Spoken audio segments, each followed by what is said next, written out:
Hello bachcho, let's read the question. Question says that the value of the integral having the limit is 0 to 2 x greater integer function of x dx is option A 7 by 2, option B 3 by 2, option C 5 by 2, option D none of these. Discuss करते हैं। तो यहाँ पे इस question को करने के लिए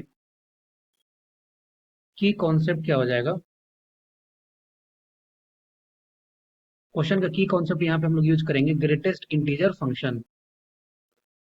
ग्रेटेस्ट इंटीजर फंक्शन। ओके, अब ये समझते हैं कि ये क्या होता है। जैसे कि जी आई एफ ऑफ एक्स का वैल्यू जो रहेगा, ठीक है, ये वैल्यू कितना होता है? जीरो होता है। यदि एक्स का वैल्यू जो होगा वो जीरो से लेकर के वन के बीच में हो, तो ये वैल्यू किसके बराबर होता है? जीरो होता है। यही वैल्यू ये वन होगा यदि अगर एक्स का वैल्यू जो होगा वो वन से लेकर के टू के बीच में हो। ओके, अब यहाँ पे जो फंक्शन दिया हुआ उसको अगर जस्ट कंसिडर कर रहे हैं, आई मान रहा है, तो ये जो वैल्यू ये क्या है? जीरो से लेकर के टू तक है। और ये फंक्शन क्या दिया हुआ है? X g i f of x दिया हुआ है, और ये डी एक्स।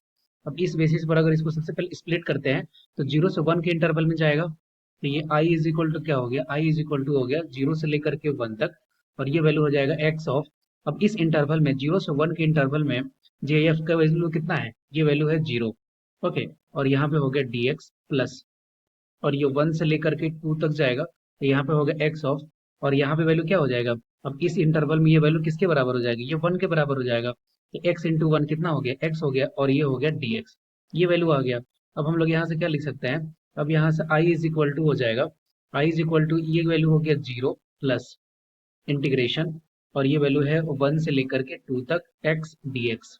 ओके, तो यहाँ से आई इज इक्वल टू क्या हो गया? आई इज इक्वल टू हो गया एक्स स्क्वायर बाई टू। इसका इंटीग्रल हो गया, और लिमिट हो गया वन से लेकर के टू तक। लिमिट पुट करेंगे तो आई इज इक्वल टू क्या हो गया? टू का square four, four upon two, ये क्या हो गया? ये हो गया टू माइनस, और यहाँ पे हो गया वन बाई टू। ओके, तो ये वन बाई टू हो गया। अब यहाँ से हम लोग आई का वैल्यू लिख सकते हैं। आई का वैल्यू हो गया four minus one, three, three by two.